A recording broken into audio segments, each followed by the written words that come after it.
السلام عليكم، واش راكم؟ ان شاء الله تكونوا كامل بخير. قبل ما نبدا نصليو على الحبيب المصطفى عليه افضل الصلاه والسلام. البنات، اليوم مشني راح نمد لكم لي موديل تاع القنادر، بصح نوعدكم البنات بتشكيله رائعه تاع لي موديل تلك البنات تاع الصيف.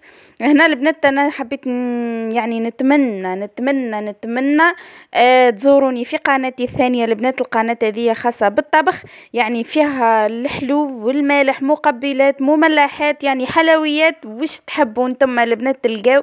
والاهم من هذا يعني كلش وصفات مضمونه، يعني ناجحه ومضمونه 100%. يعني نتمنى تزوروني يا البنات، ويعني ادخلوا اكيد مش راح تندموا البنات. يعني فيها وصفات اكثر من رائعه، يعني وصفات جديده، فيها الاقتصاديه وفيها وش تحبوا انتم البنات، والسهله والسريعه.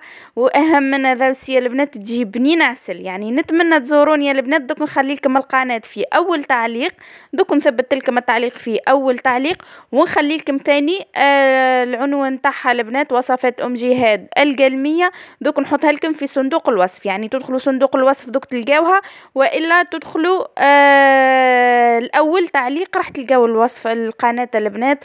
نتمنى تزوروني، وانا نوعدكم البنات راح نحط لكم تشكيله رائعه من قنادر كتان، ونتلاقاو في فيديو اخر ان شاء الله. نتمنى تجيوني للقناه الثانيه البنات، وتقولوا لي فوالا نجيناكم من عالمك سيدتي او جمالك سيدتي مع افراح، والى وصفه اخرى ان شاء الله.